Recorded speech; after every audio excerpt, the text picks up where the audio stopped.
Kalau kita melihat tren pensiun dan penerimaan, maka memang pemerintah masih memegang zero growth. Tapi zero ini tidak nol persis, jadi masih ada secara keseluruhan ASN kita masih tumbuh 2,1%. Ada tambahan 22.481 orang yang masuk dalam kurun waktu 2014 sampai 2021. Berikutnya lagi. Nah, ini adalah pendataan yang sekarang ini kita lakukan.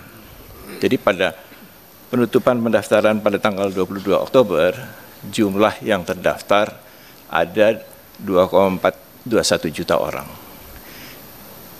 Tenaga honorer K2-nya ada 180.797 orang.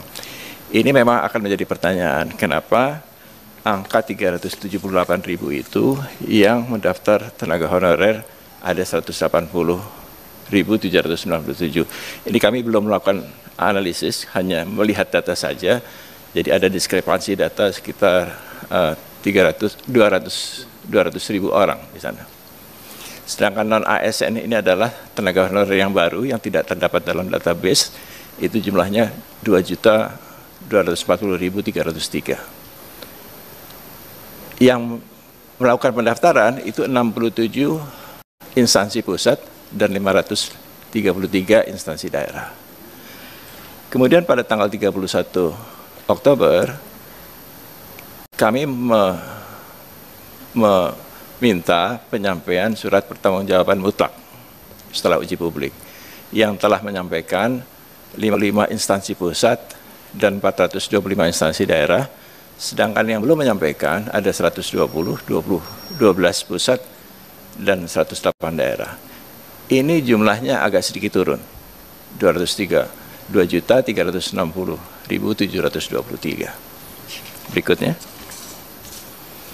Nah, kalau kita lihat data-data tersebut berdasarkan pendidikan, maka yang pendidikannya SD SMP itu dari data yang belum ada SPTJM-nya ada 837.262. Nah, ini kami khawatir mereka tidak ada tempatnya di dalam formasi ASN. Sedangkan yang tidak menyampaikan ijazah, jadi belum ada ijazahnya, itu tidak ada dokumen ijazahnya, ada 2.847 orang. Ini jumlahnya menurun dalam penyampaian SPTJM oleh PPK-nya, pejabat pembina kepegawaiannya. Jadi untuk yang lulusan SD SMP, diploma maupun yang tidak menyampaikan ijazah turun, akan tetapi yang sarjana itu meningkat sedikit. Berikutnya. Nah, kalau berdasarkan instansi ini tadi sudah kami sampaikan, ada total 600 instansi, tapi yang menyampaikan SPTJM itu yang belum ada 120 instansi saja. Berikutnya lagi. Nah, kalau kita kelompokkan berdasarkan jabatan, maka jabatan untuk administrasi dan teknis ini masih besar jumlahnya. Ada 651.145 untuk teknis dan 747.869 untuk administrasi. Yang atas dan yang bawah ini, yang atas belum ada SPTJM-nya, yang bawah sudah ada SPTJM-nya.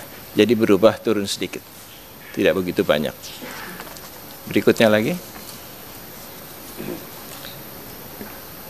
Nah, kalau kita lihat dari breakdown berdasarkan tenaga honorer K2 dan non-ASN, maka untuk pendidik itu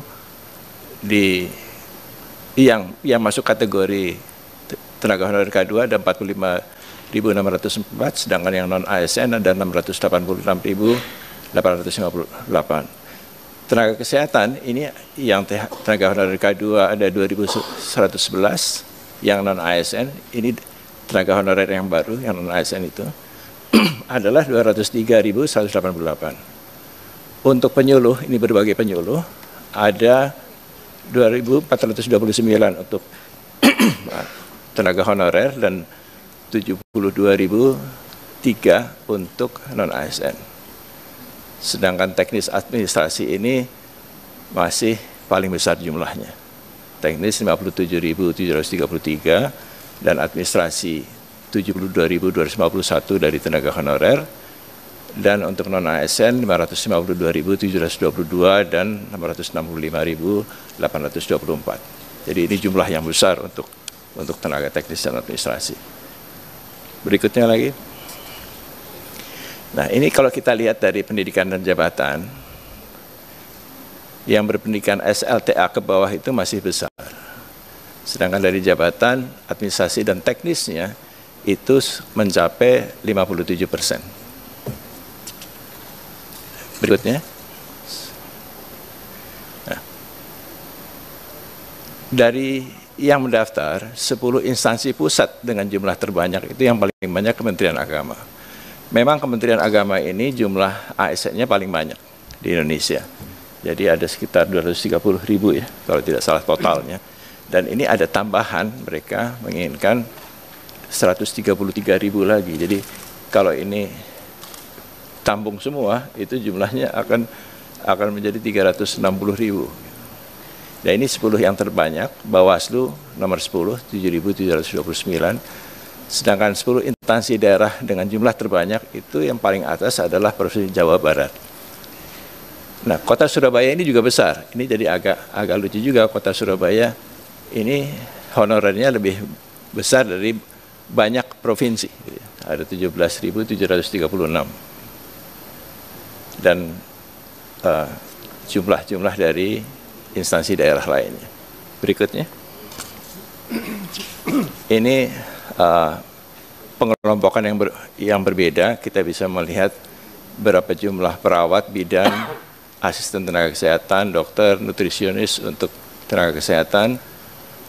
Untuk tenaga pendidik ada guru dan dosen, penyuluh juga banyak sekali, penyuluh agama, penyuluh pertanian, penyuluh KB, penyuluh kehutanan.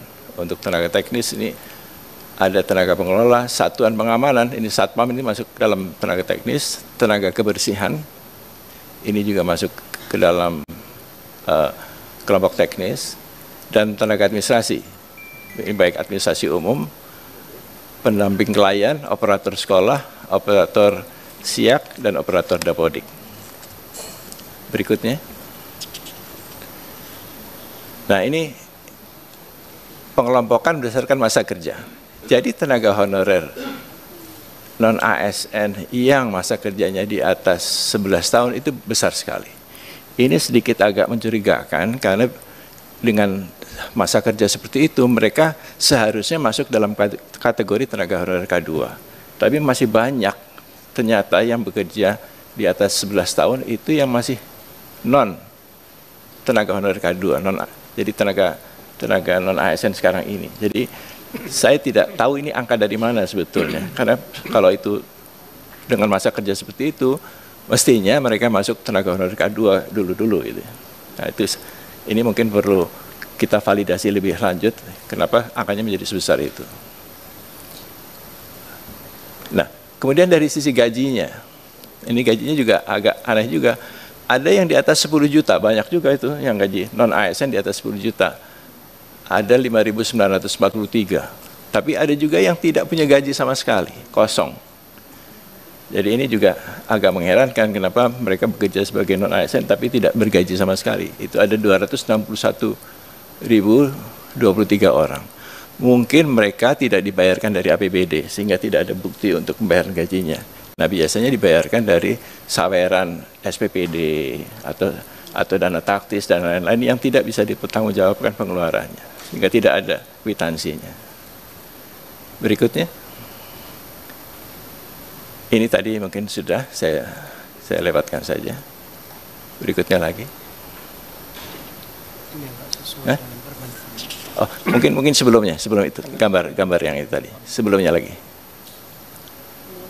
Sebelum ini. Nah, ini ada yang diusulkan yang tidak sesuai dengan kriteria dari surat Menpan. Jadi ada yang masa kerjanya di bawah 1 tahun. Itu tidak termasuk dalam kriteria itu. Itu ada 8.159. Kemudian juga ada yang usianya di atas 56 tahun, itu juga tidak termasuk dalam kriteria surat. Itu ada 1.599 orang. Ada yang usianya masih sangat muda, di bawah 20 tahun, itu juga tidak termasuk di dalam kriteria itu, karena kalau kita asumsikan lulus SMA 18 tahun, maka untuk P3K itu dia harus memiliki masa kerja 2 tahun, jadi usianya harus di atas 20 tahun. Gitu. Jadi itu ada 189 orang. Jadi itu jumlah-jumlah kelompok-kelompok yang mungkin bisa kita hilangkan dari database ini. Berikutnya. Ini beberapa instansi yang tidak mengusulkan.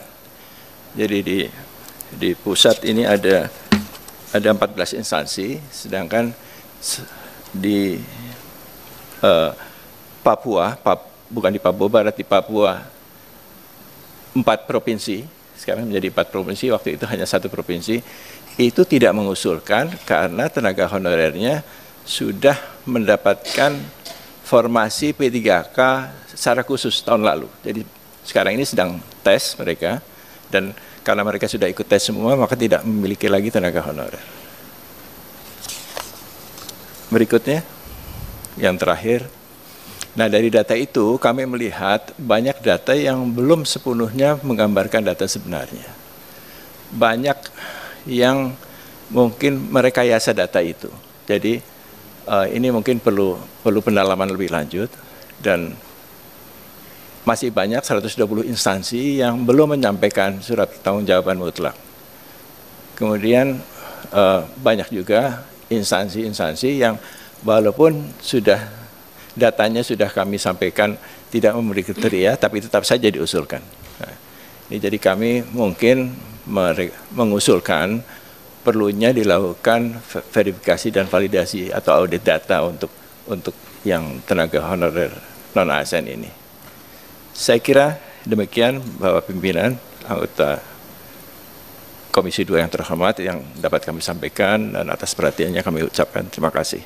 Assalamualaikum warahmatullahi wabarakatuh.